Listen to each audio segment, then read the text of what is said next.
हक मिलने सुदामा करीब आ गया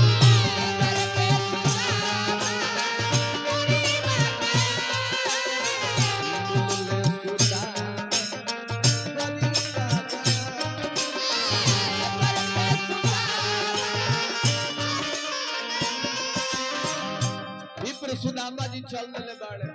द्वारपाल से कहतर के द्वारपाल कुछ कहे का नहीं आदि द्वारपालो कन्हैया से कहतो आदि द्वारपालो कन्हैया से कहतो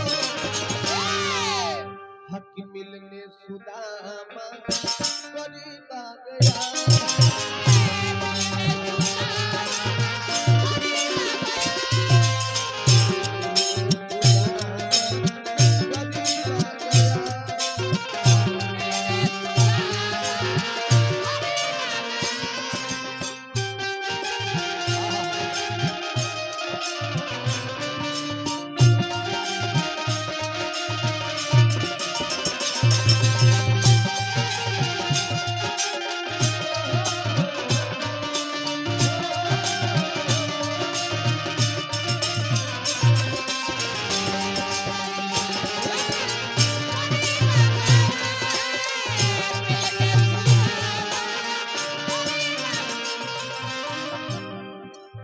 सुदामा जी कलप कलप के कहतर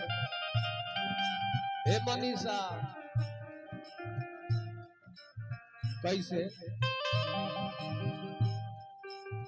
नसर पे है पगड़ी नसर पे है जामा बता दो कन्हैया नाम है सुदामा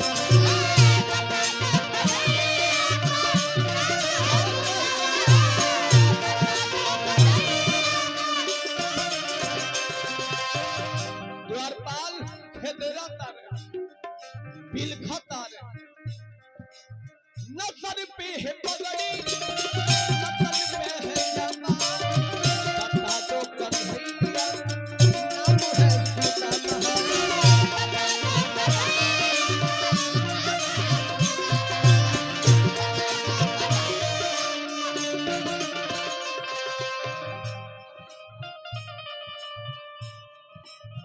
क्या है तुम के बाद मोहन से जाकर के कह दो तुम के बाद मोहन से जाकर के कह दो कि मिलने सुदामा करीब आ गया